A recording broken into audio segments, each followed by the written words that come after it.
I'm going to talk to you about leather restoration, at least the way I have been restoring the leather on my wife's 1963 vintage Rover P5. The chassis is straight and there's very little rust. The bodywork's in fairly shabby condition. The leather, being original, is now 63 years old and needs a fair amount of work.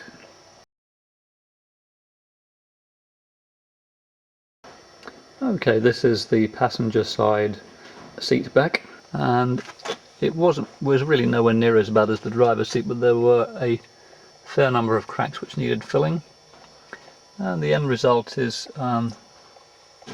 pretty good. Really not much in the way of obvious damage now, and the remaining creases give a slight sense of patina of old age here.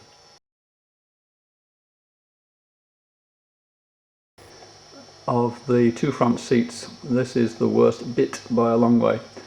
I've left it till last to give myself some experience doing the simpler bits.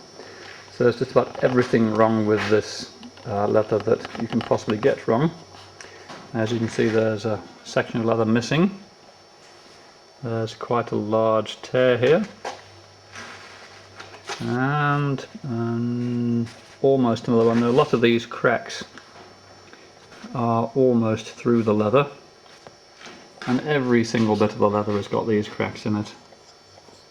And last of all, years of abrasion have made this bit particularly thin and fragile. This is probably about half the thickness of the rest.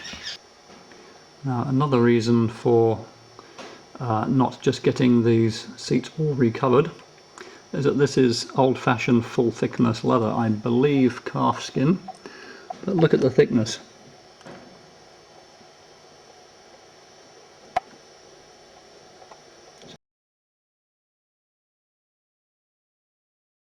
I'll tell you right up front, I am not a salesperson for the furniture clinic. That is where I got this stuff from. So in order of use, leather reviver, which basically softens the leather using a lyophilized fat solution. Next, for all that fragile leather that's falling apart, a leather binder. That'll glue all the fibres back together again. And for the cracks and holes, there are two fillers, a thin flexible filler and a heavier filler that requires less repeat coats to fill up a hole. Alright, and when we've got a satisfactory surface, then where has it gone? There should be some leather prep somewhere. There we go, adhesion promoter. Makes the undersurface sticky so that the colour coat sticks to it. And all of this is made up with 10% of what's called a crosslinker, which is I guess a catalyst to strengthen the urethane coatings. And lastly, we don't want that freshly painted look, we want something a little tougher, and leather finish, which is a clear coat in satin. So the first step is going to be to remove this hardened colour coating from the leather. Now, most places that do this professionally advise the use of a solvent. What I've been using is 240 grit glass paper. Right, let's have a go at a little patch of colour here. So rapid light strokes are better than hard rubs. I have to admit I don't like getting this dust up my nose, so I tend to have a vacuum cleaner continuously running. Keeps the dust out of the sandpaper as well.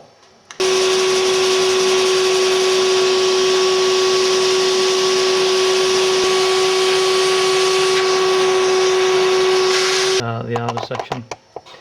That crack and hole looks worse than ever. And more cracks. But most of the colour, as you can see, has been removed now. About 2 hours later. What took the time was all these cracks which needed rubbing out individually with an edge of a patch sandpaper. This looks much the same as before, however in the meantime I have coated it with some leather reviver, sprayed, thoroughly soaked with water afterwards in order to try and push the reviver into the cloth, and then left overnight to dry thoroughly. Right, effectively what we're going to be doing is spray painting, and as with 2-pack and cell, biggest enemy here is dust. So, air hose.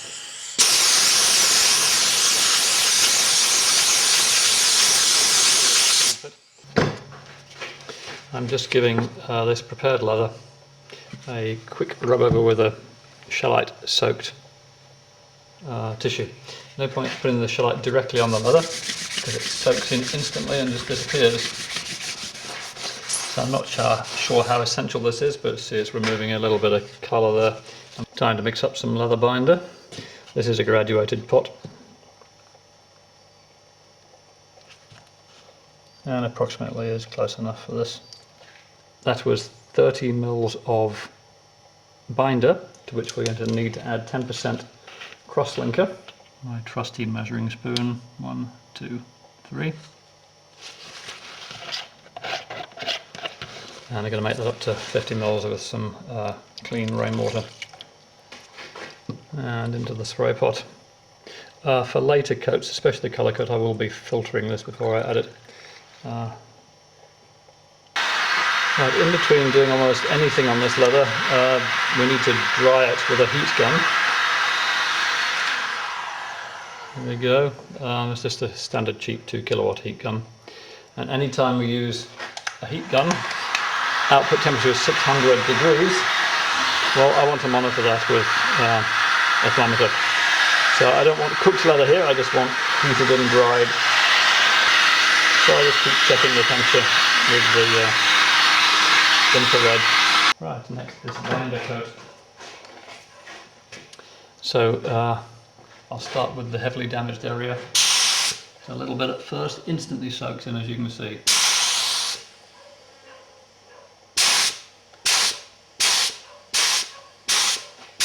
In particular, you can see it vanishing into those cracks.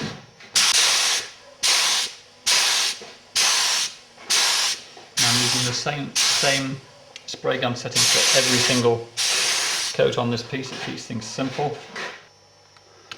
Right, I've been putting on this leather binder for about half an hour now. Finally, most of the cracks seem to be getting saturated.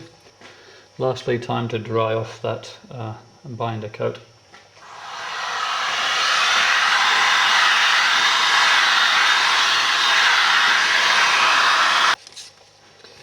Time to do something about these cracks. Essentially, we're going to try and feed some fabric underneath each side. Soak it in glue and let it set. Right, first mark the patch roughly to size. Now to cut the patch I have some pinking shears. So I don't know if you can see that there's a serrated edge to these, so they will cut with a serrated edge to the fabric. Right, now I want to get this under the leather, but I'm going to make a little mark where I expect the middle of the crack to be, so I know roughly where the patch has gone. Right, so those are my markers. Right, the trick is to stuff this underneath.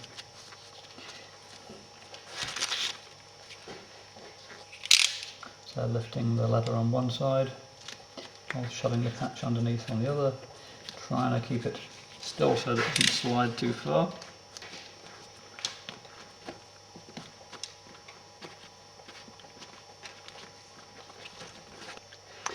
Right, this large defect here, there's leather missing from this bit here, but that's just wide because the leather has shrunk. So what I might do while the leather is still fairly damp and pliable from the leather binder coat is try and draw those edges together. So there's a slightly better close up on that one. Well, I'm not sure how good this repair of the tear has been. You can probably see that the leather shrank quite a bit and I attempted to draw it together with stitching. The wire you see is there to reinforce leather so that the stitches didn't pull through.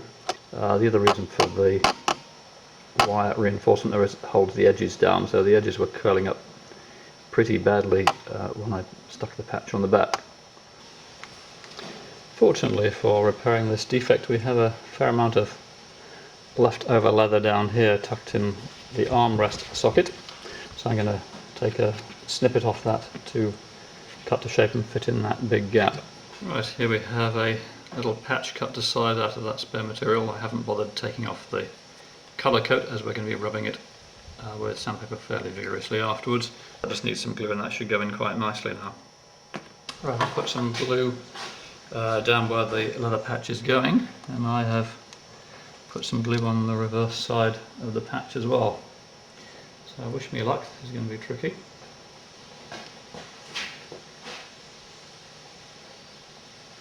So starting at the far end and just laying it down a little bit at a time.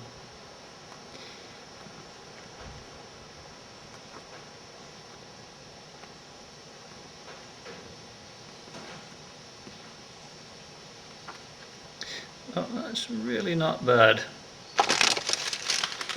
Right, greaseproof paper from the kitchen. I've already checked the iron temperature with a trusty thermometer.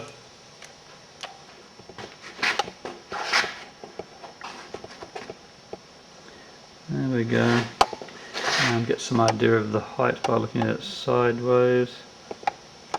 It's really not bad. It's sticking up a weeny bit, but that'll soon become invisible when the edges are sanded down with some filler. You get a better idea of just how bad the cracking is around here. There's this huge hole here, it's going to need filling.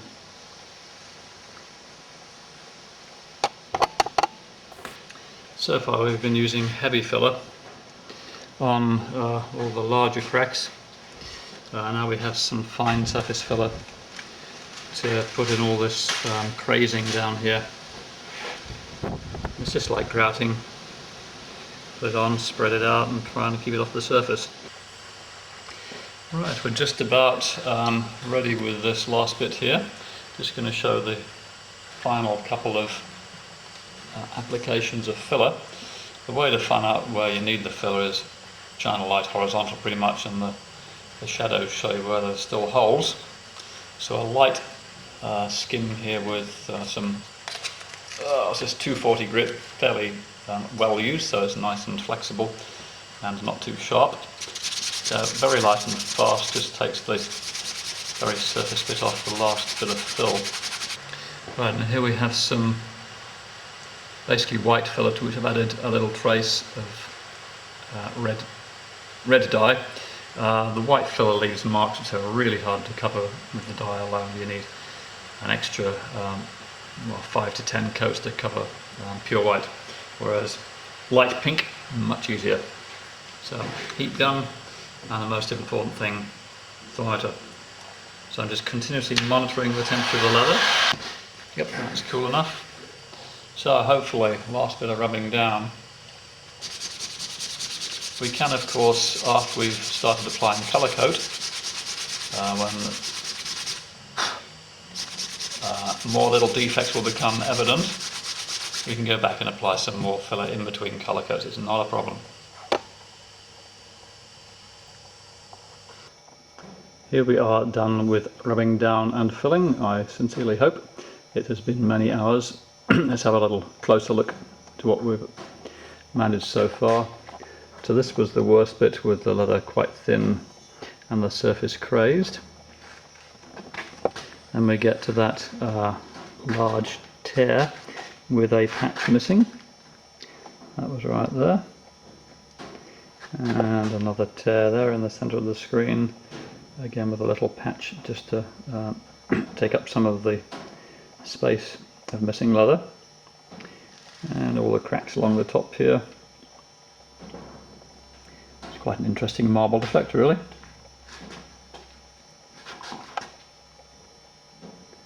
And lastly, the cracks to the material in the middle. So it's time to put on a final coat of a leather binder, and we can start with colour coats. We're all set and ready to go for the colour coating. Before that, final dust off with a dusting brush. This is one last coat of a leather binder to fill up all the bits that I got sanded off in the previous episodes. Once again, this needs drying off with the hot air gun. We're now up to the point of applying adhesion promoter. This is supposed to make vinyl in particular more sticky and attach the colour coat more readily. The same thing again with light coat and drying off in between. Here we are, 5 coats of colour later. Let's take a closer look, see how we're doing. Need a pretty bright light to get a good impression of this. As you can see, there's still a trace of the white filler showing through just there. Similarly up here in this corner where we had a big tear, and the patch was right there. Okay, so a few more coats to go yet. This is now after about 10 coats of top colour. It's quite even now, and you can't see any variation in the colour with the filler showing through. However, it's a little on the shiny side, and personally I prefer the satin. It shows the little defects in the leather a bit less.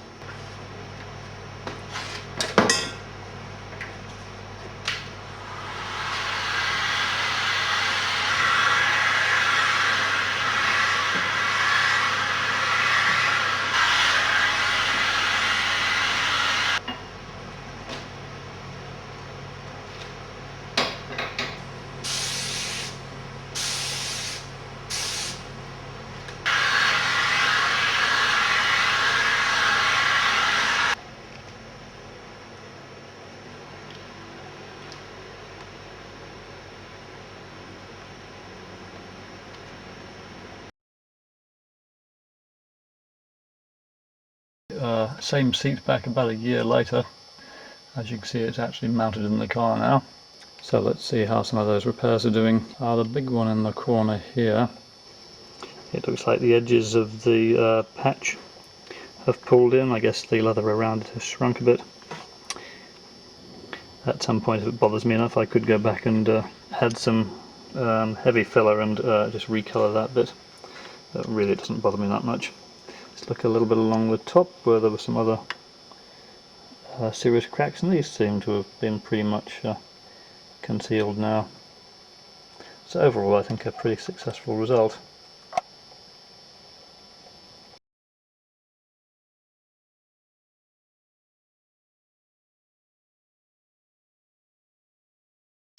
Okay, just to show this wasn't a fluke, here is the other seat.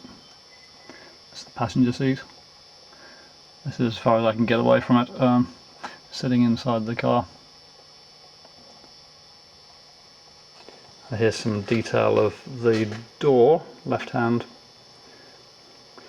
The glove pocket here has been recovered in that Vertex stuff. The panel there was just recoloured using the same colour as the colourant as with the leather. These wood panels have been off completely, stripped, repaired, glued, and about 10 coats of spar varnish on them. Okay, we're almost completely done with the leather. These are the rear seat squabs, which are now just waiting for a clear satin coloured top coat. These were infinitely easier than the bits I've just shown you, with no filling required and no repairs either.